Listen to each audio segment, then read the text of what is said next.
انہی میں سے ایک آتا ہے کہ آپ صلی اللہ علیہ وسلم سے سوال کیا گیا کہ کون سا کلام افضل ہے؟ آپ نے فرمایا جو اللہ نے اپنے فرشتوں اور اپنے بندوں کے لیے چنا، اور وہ ہے سبحان اللہ و بحمدہ، سبحان اللہ و بحمدہ، یعنی جب انسان دعا کرنا چاہے تو اس سے پہلے کچھ مرتبہ جتنا اس کا دل چاہے اللہ تعالیٰ کی تسبیح اور حمد و ثنا بیان کرے، اور بار بار تکرار کے ساتھ کہتا رہے سبحان اللہ و بحمدہ، اس کے بعد درود شریف پڑھے جتنی دیر پڑھنا چاہے، اور پھر اس کے بعد اپنی حاجت اللہ سبحانہ وتعالیٰ کے سامنے رکھے تو انشاءاللہ اس کی پریشانی دور ہوگی۔ جہاں تک گھریلو پریشانیوں کا تعلق ہے تو اس میں ہم دیکھتے ہیں کہ ہر گھر کے اندر کوئی نہ کوئی چیز ایسی ہو جاتی ہے کہ جس سے باہمی تعلقات میں بدمزگی پیدا ہو جاتی ہے۔ بعض افراد کی طبیعت میں غصہ زیادہ ہوتا ہے، بعض لوگ جھگڑالو ہوتے ہیں، بعض لوگ شکی مزاج کے ہوتے ہیں، بعض لوگوں کو اونچا بولنے کی عادت ہوتی ہے، بعض لوگ دوسروں کو مختلف باتوں پر زج کرتے رہتے ہیں، بعض لوگ اپنی ذمہ داریوں کو ٹھیک سے نہیں نبھاتے۔ تو یہ تمام چیزیں صرف نہ یہ کہ ایسے انسان کو خود بلکہ اس کے آس پاس رہنے والوں کو اذیت میں مبتلا کر دیتی۔ اب اس میں انسان بعضوں کو سمجھانے سے بھی کام لیتا ہے، دوسروں سے بھی مدد لیتا ہے، لیکن پھر بھی مسئلہ حل نہیں ہوتا۔ تو صحابہ کرام تو اپنی جوتی کا تسمہ بھی ٹوٹ جاتا تو اللہ سبحانہ تعالیٰ سے مانگتے تھے۔ تو اگر گھر کے اندر کسی قسم کی ناچاکی یا پریشانی ہے تو اس سلسلے میں بھی ہمیں اللہ تعالیٰ کی طرف رجوع کرنا چاہیے، اور پھر اس کے ساتھ ساتھ دوسرے کو جو مشکل پیدا کر رہا ہے سمجھانا بھی چاہیے۔ جہاں تک لڑائی جھگڑے کا تعلق ہے تو اسے منافقت کی علامت بتایا گیا۔ آپ صلی اللہ علیہ وسلم نے فرمایا کہ منافق کی 4 علامتیں ہیں، ان میں سے ایک کہ بات کرے تو جھوٹ بولے، وعدہ خلافی کرے، امانت میں خیانت کرے، اور جب وہ جھگڑا کرے تو گالی دے، یعنی جھگڑتا بھی ہے اور گالی بھی دیتا ہے۔ نبی صلی اللہ علیہ وسلم نے یہ بھی فرمایا کہ اللہ کو سب سے زیادہ ناپسند آدمی وہ ہے جو بہت جھگڑالو ہے، یعنی اللہ تعالیٰ ایسے شخص سے محبت نہیں کرتے۔ اس لیے اگر آپ کسی سے بات کر رہے ہو تو اس کی بات توجہ سے سن لے۔ چھوٹی چھوٹی باتوں پر جھگڑنا اور دوسرے کے ساتھ بد اخلاقی سے پیش آنا یہ درست نہیں۔ پھر اسی طرح مومن جو ہے وہ کبھی بد اخلاق نہیں ہوتا، اور بد اخلاقی پھر منافقت کی علامت ہے۔ رسول اللہ صلی اللہ علیہ وسلم نے فرمایا تمہارے یہ نسب نامے کسی کے لیے گالی کا سبب نہیں ہے، تم سب آدم کی اولاد ہو، ایک دوسرے کے قریب ہو، دین یا عمل صالح کے علاوہ کسی وجہ سے کسی کو کسی پر کوئی فضیلت نہیں۔ آدمی کے برا ہونے کے لیے یہی کافی ہے کہ وہ فحش گو ہو، بد کلام ہو، بخیل ہو اور بزدل ہو۔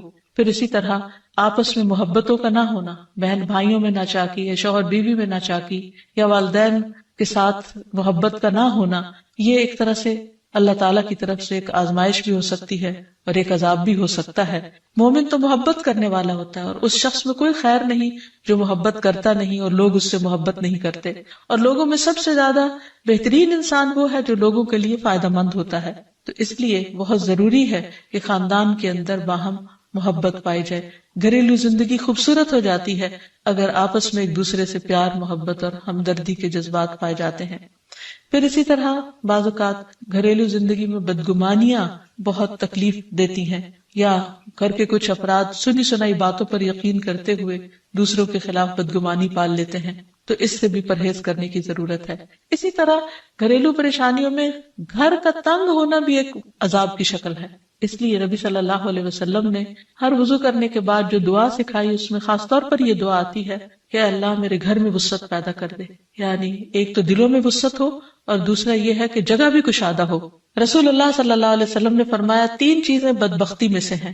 عورت جب تو اسے دیکھے تو وہ تجھ کو بری لگے اور وہ تجھ پر اپنی زبان چلائے، اور اگر تو اس سے غائب ہو تو وہ اپنے نفس کی اور تیرے مال کی حفاظت نہ کرے۔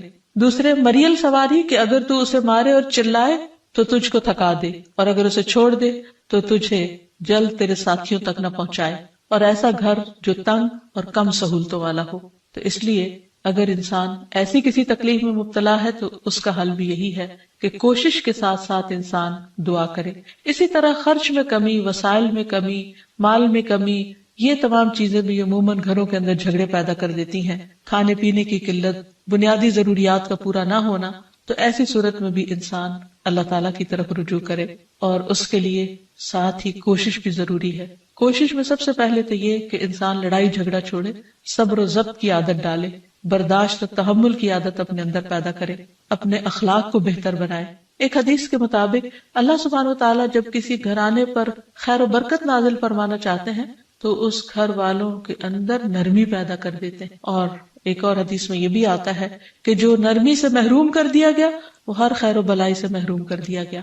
تو اس لیے گھر کے ہر فرد کو اپنے اپنے رویے پر غور کرتے ہوئے اپنے اخلاق کی اصلاح کرنے کی ضرورت ہے، اور دوسروں سے توقعات زیادہ رکھنے کی بجائے اپنا طرز عمل اچھا کرنے کی ضرورت ہے. اور گھر والوں کے ساتھ بہترین ہونا نبی صلی اللہ علیہ وسلم کی سنت ہے. آپ نے فرمایا تم میں سے بہتر وہ ہے جو اپنے گھر والوں کے لیے بہتر ہو، اور میں تم سب کی نسبت اپنے گھر والوں کے حق میں اچھا ہوں. یعنی آپ نے اپنی مثال دی کہ میں سب سے اچھا سلوک اپنے گھر والوں سے کرتا ہوں، تو تمہیں بھی اگر اچھا بننا ہے تو ایسا ہی کرنا ہوگا. پھر اسی طرح گھر والوں کو زیادہ سے زیادہ فائدہ پہنچانا. حسن بصری سے مروی ہے کہ اللہ تعالیٰ کے نزدیک پسندیدہ بندے وہ ہیں جو اپنے اہل و عیال کو سب سے زیادہ نفع دینے والے ہیں. پھر اسی طرح پیار و محبت سے رہنا. اگر لڑائی جھگڑا ہو بھی جائے یا کوئی غلط فہمی پیدا بھی ہو جائے تو اس وقت خاموشی اختیار کر لینا، مناسب وقت کا انتظار کر کے اس غلط فہمی کو دور کرنا ضروری ہے.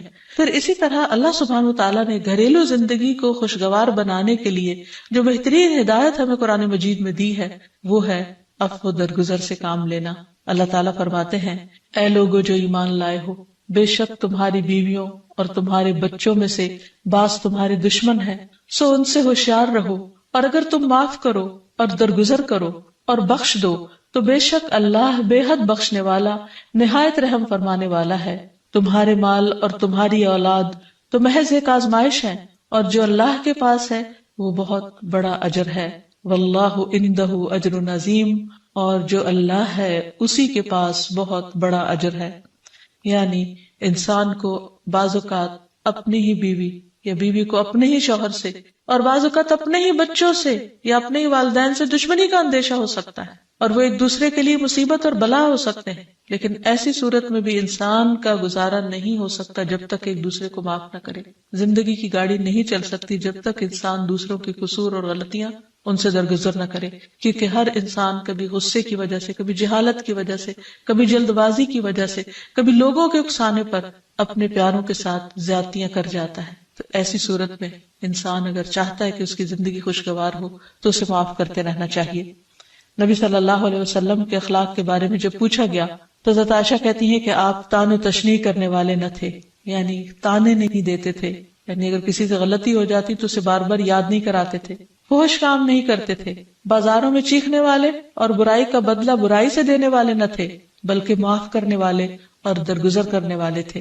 اور حقیقت یہ ہے کہ جو جس کے جتنا قریب ہوتا ہے، جیسے گھر والے ہیں، اس کی غلطیاں اور اس کی کمزوریاں زیادہ سامنے آتی ہیں، اور پھر وہ ریپیٹڈلی سامنے آتی ہیں، بار بار سامنے آتی ہیں. تو ایسی صورت میں معاف کرنا بھی مشکل لگتا ہے، لیکن پھر بھی معاف کیے بغیر گزارا نہیں.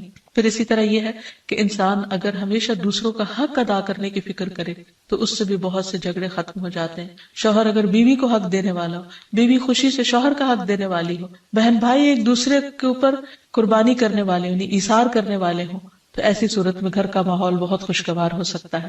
عورت کے بارے میں فرمایا نبی صلی اللہ علیہ وسلم نے کہ عورت اس وقت تک ایمان کی حلاوت نہیں پا سکتی جب تک کہ وہ اپنے شوہر کا حق ادا نہیں کرتی. اسی طرح شوہر کے لیے نبی صلی اللہ علیہ وسلم کا یہ اسوہ حسنہ بہترین ہے کہ آپ صلی اللہ علیہ وسلم اپنے گھر ہوتے ہوئے اپنے گھر والوں کے کام کاج میں ہاتھ بٹایا کرتے تھے، ان کی خدمت کیا کرتے تھے. جب نماز کا وقت ہوتا تو فوراً نماز کے لیے تشریف لے جاتے. آپ اپنے چھوٹے چھوٹے کام خود کر لیا کرتے تھے. یعنی اس سے بھی یہ پتہ چلتا ہے کہ خوشگوار گھریلو تعلقات میں دوسرے پر بوجھ نہ بننا ایک بہت اہم نقطہ ہے، کیونکہ اگر ہر انسان اپنی ذمہ داری خود لے لے تو دوسروں کے لیے وہ خوشگوار ہو جاتا ہے. پھر اسی طرح گھر والوں کو اگر کوئی غم، تکلیف یا پریشانی ہو تو اس موقع پر اپنے اختلافات کو بھول کر ان کی مدد کرنا، ان کی کیئر کرنا اور ان کی دلجوئی کرنا یہ بھی بہت ضروری ہے. اور حد الوسع گھر کا ماحول خوشگوار رکھنا چاہیے، ایک دوسرے کا احساس کرتے ہوئے اور ایک دوسرے کے کاموں میں عیب نہ نکالتے ہوئے اور ایک دوسرے کو اپریشیٹ کرتے ہوئے، ایک دوسرے کی اچھی خوبیوں کو اور اچھی باتوں کی تعریف کرتے ہوئے، اور اسی طرح بعض اوقات اپنی خواہشات کو پیچھے کرتے ہوئے. کیونکہ اگر ہر انسان یہ چاہے کہ زندگی اس کے مطابق، کیونکہ اگر ہر انسان یہ چاہتا ہو کہ ہر کام گھر میں اس کی مرضی کے مطابق ہو تو یہ ممکن نہیں. بہت سے گھروں میں ساس بہو کا جھگڑا کس بنا پر ہوتا ہے، یا آپس میں قریبی رشتوں کا جھگڑا اور فتنہ فساد کس وجہ سے ہوتا ہے؟ کیونکہ ہر شخص یہ چاہتا ہے کہ گھر کا نظام اس کی مرضی کے مطابق ہو، حالانکہ ایسا ہونا ممکن نہیں. تو اس لیے ہر انسان کو اپنی رائے بھی دینی چاہیے، لیکن دوسروں کی رائے کا بھی احترام کرنا چاہیے. اپنی ضرورت بھی پوری کرنی چاہیے، لیکن اس کے ساتھ ساتھ دوسروں کی ضروریات کا بھی خیال کرنا چاہیے. پھر اسی طرح بہت سے معاملات میں قناعت اختیار کرنی چاہیے، کیونکہ یہ زندگی بذات خود ایک امتحان ہے، اور اصل عیش و عشرت کی جگہ جنت ہے، دنیا نہیں، یا دنیا کا گھر نہیں. تو اس لیے ضروری ہے کہ مشکل حالات میں انسان اپنے عزیزوں کا، پیاروں کا، گھر والوں کا ساتھ دے، ان کی مدد کرے. مثلا شوہر کے اگر معاشی حالات تنگ ہیں تو بیوی ناجائز مطالبات نہ کرے. اسی طرح اگر بیوی بیمار ہے تو شوہر اس سے بہت زیادہ گھر کے کام کا مطالبہ نہ کرے. تو ایک دوسرے کے حالات کی رعایت کرتے ہوئے اگر انسان ایک دوسرے سے توقعات رکھے تو اس سے بھی حالات بہت خوشگوار ہو سکتے ہیں. اور پھر یہ کہ ہمیشہ دوسروں کی چھوٹی چھوٹی ایفرٹ پر ان کے لیے شکر گزاری کے جذبات ہونے چاہیے. مثلا اگر کوئی آپ کو گھر میں پانی پلا دے تو آپ اس پر بھی شکریہ بولیں. ہم عام طور پر اگر گھر سے باہر کہیں ہوتے ہیں اور کوئی ہمارے ساتھ تھوڑے سا بھی احسان کا معاملہ کرے تو ہم اس کے احسان کو مانتے ہیں، لیکن گھر والوں کا احسان ماننا ایک مشکل کام لگتا ہے. تو اس لیے اگر ہم چاہتے ہیں کہ گھریلو زندگی خوشگوار ہو تو اس میں گھر والوں کے احسان کو بھی ماننا ضروری ہے. اور پھر چھوٹی چھوٹی اذیتوں کو بہت مینشن نہیں کرنا چاہیے، ان کا ذکر نہیں کرنا چاہیے، ان پر صبر کرنا چاہیے. تو جو شخص شکر اور صبر سے کام لیتا ہے اس کی زندگی لازماً خوشگوار ہوتی ہے. لیکن اس کے باوجود بھی اگر گھریلو زندگی میں تنگی ہو، تکلیف ہو، آپس کی ناچاکی ہو، دشمنی ہو، پریشانی ہو، بہت بے چینی ہو، تو پھر اللہ سبحانہ وتعالی ہی کی طرف رجوع کرنا چاہیے. کیونکہ قرآن مجید میں آتا ہے وَإِن يُرِدْكَ بِخَيْرٍ فَلَا رَادَّ لِفَضْلِهِ يُصِيبُ بِهِ مَن يَشَاءُ مِنْ عِبَادِهِ وَهُوَ الْغَفُورُ الرَّحِيمُ. اور اگر اللہ تمہیں کوئی تکلیف پہنچانا چاہے تو اس کے سوا کوئی اسے دور کرنے والا نہیں، اور تجھ سے کوئی بھلائی کرنا چاہے تو کوئی اسے ٹالنے والا نہیں. وہ اپنے بندوں میں سے جسے چاہے فضل سے نوازتا ہے، اور وہ بخشنے والا اور رحم کرنے والا ہے. تو اس لیے چھوٹی چھوٹی تکلیفوں پر بھی فوراً اللہ کا ذکر، اللہ کی یاد، اللہ کی تسبیح انسان کے دل کو سکون بخشتے. اور نبی صلی اللہ علیہ وسلم نے خصوصاً اپنی پیاری بیٹی فاطمہ رضی اللہ تعالی عنہا کو جب وہ گھر کے کام کاج کر کے تھک جاتی تھی، کیونکہ اپنے ہاتھ سے چکی پیستی، اپنے ہاتھ سے آٹا گوندتی، اپنے ہاتھ سے اپنے گھر کے کام کاج کرتی، بچوں کو لک آفٹر کرتی، تو بہت تھک جاتی تھی. اور اسی تھکاوٹ کی وجہ سے انہوں نے ایک دفعہ نبی صلی اللہ علیہ وسلم کے پاس جب کچھ قیدی آئے تو خادم کا مطالبہ کیا، لیکن آپ صلی اللہ علیہ وسلم نے ان کو خادم دینے کی بجائے یہ تسبیحات سکھائیں اور فرمایا کہ جب تم اپنے بستر پر جانے لگو تو 33 بار سبحان اللہ، 33 بار الحمدللہ اور 34 بار اللہ اکبر پڑھ لیا کرو. اور اسی لیے یہ تسبیحات فاطمہ کے نام سے بھی معروف ہیں. تو رات کو خاص طور پر بستر پر لیٹ کر یہ تسبیحات ضرور پڑھ لینی چاہیے، کیونکہ یہ گھریلو کام کاج کی تھکاوٹ کا بہترین علاج ہے اور خادم کی جگہ کفایت کرنے والی دعائیں ہیں. پھر اسی طرح گھر میں وسعت اور کشادگی کی دعا، اللہم اغفر لی ذنبی ووسع لی فی داری وبارک لی فی رزقی. اے اللہ میرے گناہ معاف کر دے، میرے گھر میں وسعت پیدا کر دے اور میرے رزق میں برکت عطا کر دے. پھر اسی طرح چھوٹی چھوٹی پریشانیوں کے سلسلے میں مثلا بچے کو چوٹ لگ گئی یا اچانک کسی وبائی مرض کا کوئی شکار ہو گیا تو علاج معالجے کے ساتھ ساتھ دعا کرنا ضروری ہے. مثلا گھر والوں میں سے اچانک کسی کو کوئی ایسی بیماری آ گئی، کوئی سٹروک ہو گیا یا ہارٹ اٹیک ہو گیا تو سارے گھر والے پینک ہو جاتے ہیں. ایسی صورت میں پریشانی کا صرف اظہار کرتے رہنے سے اور غمگین رہنے سے مریض کی مدد نہیں کی جا سکتی. تو اس موقع پر اللہ تعالیٰ سے دعا کرنی چاہیے. اور ایک بہت خوبصورت دعا جو نبی صلی اللہ علیہ وسلم نے حضرت اسماء بنت امیس کو سکھائی تھی کہ آپ نے فرمایا کیا میں تمہیں ایسے کلمات نہ سکھاؤں جن کو تم پریشانی کے وقت پڑھا کرو. اور وہ کلمات ہیں اللہ اللہ ربی لا اشرک بہ شیئا، اللہ ہی میرا رب ہے، میں اس کے ساتھ کسی چیز کو شریک نہیں بناتی. اور آخر میں یہ کہ گھر والوں کی باہمی محبت اور الفت اور تعلقات کی بہتری کی دعا کرنی چاہیے جو پیارے نبی صلی اللہ علیہ وسلم نے ہمیں سکھائی ہے. وہ دعا ہے اللہم الف بین قلوبنا واصلح ذات بیننا واہدنا سبل السلام ونجنا من الظلمات الى النور وجنبنا الفواحش ما ظهر منها وما بطن وبارک لنا فی اسماعنا وابصارنا وقلوبنا وازواجنا وذریاتنا وتب علینا انک انت التواب الرحیم واجعلنا شاکرین لنعمتک مثنین بہا قابلیہا واتمھا علینا، اے اللہ ہمارے دلوں میں الفت پیدا فرما دے اور ہمارے آپس کے معاملات کی اصلاح کر دے، ہمیں سلامتی کے راستوں کی رہنمائی فرما اور ہمیں اندھیروں سے نجات دے کر نور کی طرف لے آ، اور ہمیں تمام ظاہری اور چھپی بدکاریوں سے محفوظ رکھ، ہمارے کانوں اور ہماری آنکھوں اور ہمارے دلوں اور ہماری گھر والیوں اور ہمارے بچوں میں برکتیں عطا فرما، ہماری توبہ قبول فرما، بلا شبہ تو بہت زیادہ توبہ قبول کرنے والا اور رحمت کرنے والا ہے، ہمیں اپنی نعمتوں کا شکر ادا کرنے والا بنا اور ان کی تعریف کرنے والا اور ان کو قبول کرنے والا بنا دے، ان نعمتوں کو ہم پر کامل فرما دے، یعنی ان نعمتوں کو ہم پر تمام کر دے۔ تو کس قدر جامع اور خوبصورت دعا ہے جو نبی صلی اللہ علیہ وسلم نے ہمیں سکھائی۔ گھریلو زندگی کو خوشگوار بنانے کے لیے ان دعاؤں کو پڑھتے رہنا چاہیے، یاد کر لینا چاہیے، قبولیت کے مواقع پر پڑھنا چاہیے، اگر زبانی یاد نہ بھی ہو تو دیکھ کر پڑھ لینا چاہیے، اور اگر ان کا ترجمہ نہ آتا ہو تو اردو میں پڑھنے میں بھی کوئی حرج نہیں، لیکن اللہ تعالیٰ سے مانگتے رہیے کیونکہ ساری مشکلات کا حل صرف۔ عن ابی موسیٰ عن النبی صلی اللہ علیہ وسلم قال مثل البیت الذی یذکر اللہ فیہ والبیت الذی لا یذکر اللہ فیہ مثل الحی والمیت، رواہ مسلم۔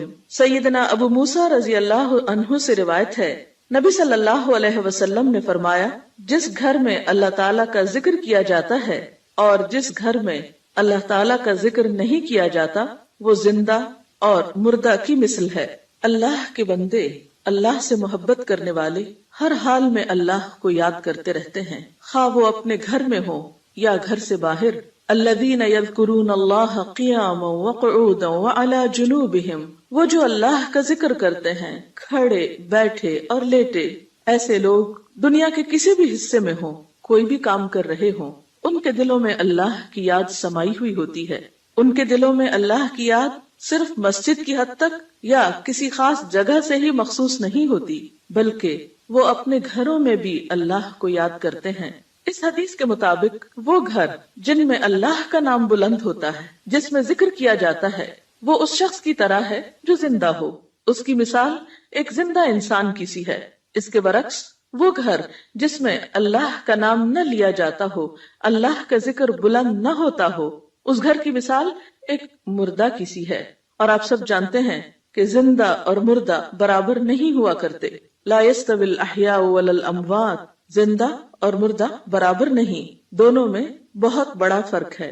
اسی طرح ان دو گھروں میں بھی بہت فرق ہے، جن میں سے ایک میں اللہ کی یاد بلند ہو، اللہ کا نام بلند ہو، اور دوسرے وہ جس میں اللہ تعالیٰ کو یاد کرنے والا کوئی نہ ہو۔ قرآن پاک میں اللہ سبحانہ و تعالیٰ کو یاد کرنے والوں کی صفت یہ بتائی گئی ہے کہ رجال لا تلہیہم تجارت ولا بیع عن ذکر اللہ، وہ ایسے لوگ ہیں جنہیں تجارت اور خرید و فروخت اللہ کی یاد سے غافل نہیں کرتی، یعنی عین دنیا کے اندر رہتے ہوئے بھی وہ اللہ کو یاد کرتے رہتے ہیں۔